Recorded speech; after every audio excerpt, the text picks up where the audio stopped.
આટલી જગ્યાએ ખોટું બોલો તો પાપ ન થાય. કોઈ પશુની હિંસા કરવા વાળો હોય અને એ પોતાની હિંસક વસ્તુ હાથમાં લઈ અને એક બાજુ ગાયું હાલી જતી હોય અને એના પછી ઓલો કસાઈ આવે અને ગાયને મારવા માટે તમને પૂછે કે ગાય કઈ બાજુ ગઈ. હવે તમે મનશો એમાં સત્યવાદી હરિશ્ચંદ્ર થવાય?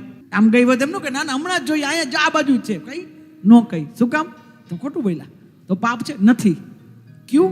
क्योंकि मेरा असत्य किसी का प्राण बचाने लगे तो वो असत्य भी मुझे स्वीकारे. कोकने बचावा माटे बोलेलू खोटू ए खोटू नहीं, ए बधाई करता हाचू, बधाई करता सत्य बनी जाए. वृत्य थे प्राण संकटे.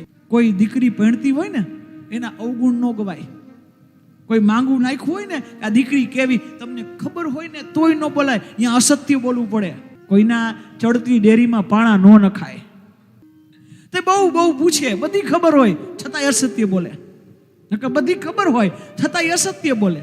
તોય ઓલીને એમ થાય કે હજી નથી. પછી છેલ્લે હા ઓલી નિરાશ થઈને ઉઈ જાય ને કે આને કાંઈ ખબર જ નથી. ખાટલા નીચે રાખેલું સોનાની બુટી દે કે આલે હેપી મેરેજ એનિવર્સરી.